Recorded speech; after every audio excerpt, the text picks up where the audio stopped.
Damage metas in D2 come and go. There's no one universal strategy that works on every boss. A good weapon or good strategy this month could become garbage next month. And not only that, every boss in D2 behaves differently and strategies can change depending on what boss you're fighting and how they act. But one thing that never changes, or hasn't changed much in a while anyway, is the golden formula, the basic core understanding of how to stack a lot of extra damage onto a target, no matter the situation, no matter the meta. Today, we're going to be reviewing that formula so that whenever the next dungeon or raid comes around, you'll be ready, whether you're completely new to D2 or maybe a longtime player looking to get your first raid done. But hit the pause button real quick because I need to talk about yo dick with the sponsor of today's video, Manscaped. Today, we're here to toast to innovation, precision, and elevating your groom game to new heights. Introducing the latest breakthrough in precise tools meant to handle your family jewels, the Lawnmower 5.0 Ultra.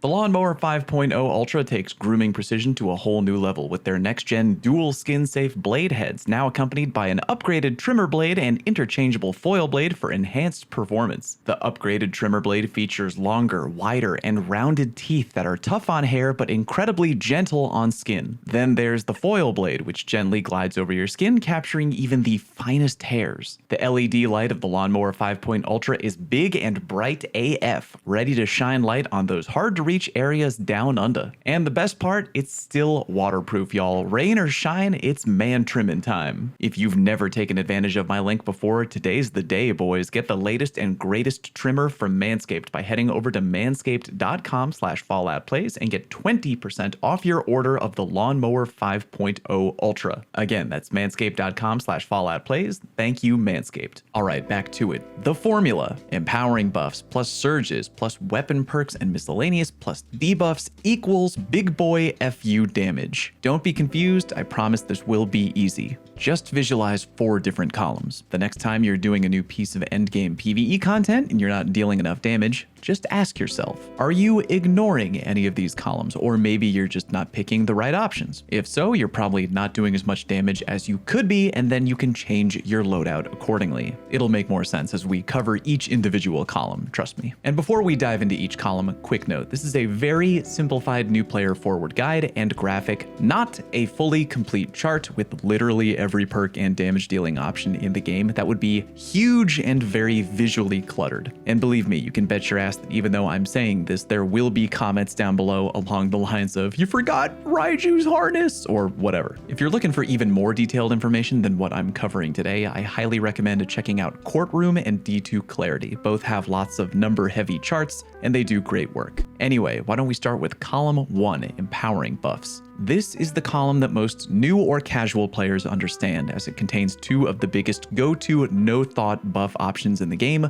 Ward of Dawn and Well of Radiance. Empowering buffs are mostly ability-based, and everything in column 1 will not stack with one another, but rather, the game just takes the higher number. For example, if you were to pass through a Titan Ward of Dawn bubble, giving you the Weapons of Light buff, then you were to stand in a Warlock Empowering Rift, your weapon damage buff would not be 45%. Both options are in the same column, and to repeat, in that scenario, the game just goes with the bigger number, which would be the extra 25% granted by Ward of Dawn, because that is bigger than the 20% offered by the Warlock Empowering Rift. Same thing with multiple copies of the same buff in column 1, meaning if you dropped 3 Radiant Wells on top of each other, that ain't a 75% damage buff. The game just takes the biggest individual damage number, which would be 25% because it's all the same thing. As you can see in column 1, the top tier damage option is Sentinel Shield, aka when a Titan bro holds up a big ass purple wall and you shoot through it. I want to make a special call out here that even though it is technically the top damage option in column 1, it doesn't get used a lot for the following reason. It takes one player completely out of the fight, unable to deal damage. So even though standing in a Warlock Radiant Well is a weaker group damage buff by comparison, you'd still have 6 Guardians in a full fire team all taking advantage of that buff and shooting together, rather than 5 Guardians shooting and 1 guy just standing there with a big purple shield who's not shooting any weapons at all. Anyway, if you don't want to overcomplicate things, most fire teams just go with Radiant Well or Ward of Dawn when trying to fulfill their column 1 requirement. Radiant Well is usually preferred over Ward of Dawn because you can't shoot out of Ward of Dawn. You have to step outside the bubble to shoot, meaning you're more vulnerable. Meanwhile, Radiant Well offers free non-stop health regen, so you're very easily protected. And don't get me wrong, Ward of Dawn is still really quality though, especially for situations where you're damaging a target point blank. If you're in a situation where you're trying to maybe squeeze a little extra juice out of column 1, I'd recommend someone in your fire team add a Lumina to the equation. Lumina is stupid easy to take advantage of. For just using the gun normally, you get Noble Seekers, which allow you to apply a 35% damage buff to you and your allies. And remember what I told you earlier, different options in column 1 don't stack, but the game does take the bigger number. Meaning that if you were standing in a Warlock Radiant Well and someone blessed you with a Lumina Noble round buff, the game would apply the bigger damage buff number, aka 35%. Well in that case, why doesn't everyone just use Lumina and ditch Well of Radiance altogether if the Lumina buff is bigger? Very good question, guy who sounds like me with a cartoon voice, because remember, Well of Radiance also gives you that OP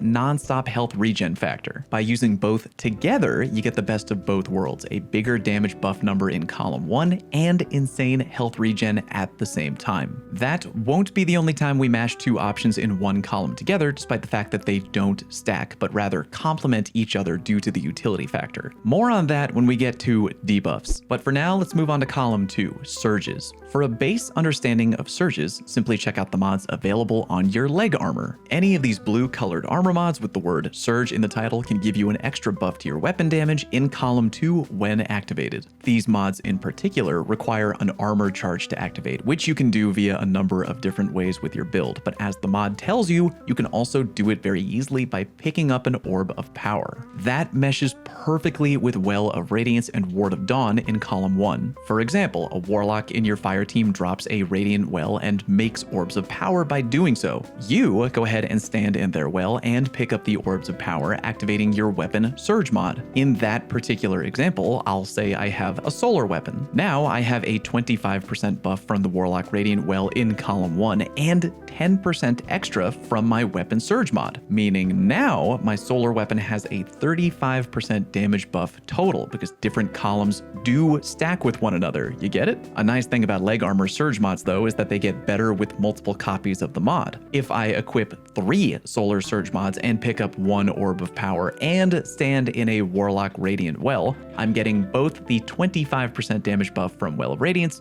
and the 22% damage buff from having 3 surge mods being activated by an orb of power. Now we're getting somewhere. And there are other exotic options that also fall under column 2, but they're very specific. For example, Eternal Warrior gives you a 25% damage buff to arc weapons after your Fist of Havoc ends, likewise for Raiju's Harness and Arc Staff, and so on. Again, the chart I'm showing you here is incomplete. I'm just trying to use it as a teaching tool. So while those column 2 exotic options do exist, the majority of them are fairly situational, I would say, and borderline tricky to take advantage of, and I'm not really going to go into all of that for newer players just yet. The surge mods on your leg armor, however, are ultra easy mode, and if you're ever in a situation where you're maybe failing a big DPS check over and over as a new player, odds are you might be neglecting options in column 2. Moving on to column 3, and probably the most tricky out of the bunch, weapon perks and miscellaneous. It's kind of tricky because a lot of stuff in the game can actually fall under this umbrella, but an easy-ish way to remember what kind of stuff goes into column 3 is just using the process of elimination. If it's not a major ability-based empowering buff, aka column 1, or a surge-related weapon buff, aka column 2, odds are it probably lives in column 3. The majority of damage-dealing buff options in column 3 are weapon perks and weapon mods, or anything tied to a specific weapon type in general. Kill Clip, Rampage, Swashbuckler, Adrenaline Junkie, Firing Line, Bait and Switch, every weapon perk you can think of that tells you it'll make your weapon hit harder lives in column 3. And so does any weapon mod you can put on your weapon, minor spec, major spec, boss spec, and adept big ones if your weapon is adept. I'd really like to call this column just weapon perks to make things simple, but again, there's a handful of random stuff that lives here too, including very specific exotic buffs to particular weapon archetypes. Things like Lucky Pants, Mechaneer's Trick Sleeves, Ballador's Wrath Weavers, and so on. You also have things like overcharge modifiers and activity surges. Open up a Nightfall in the directory and check out the modifiers if you're new. See that modifier right there? Yep. That bad boy lives in column 3. Might be a little bit of a headache keeping track of everything that lives in column 3, but the good news is that things in column 3 all stack with each other. Meaning, if you had a solar weapon with kill clip, minor spec, and were playing in an activity with a solar weapon activity surge like a Nightfall, all that would stack together in column 3. Now, let's move on to the final column in our damage formula,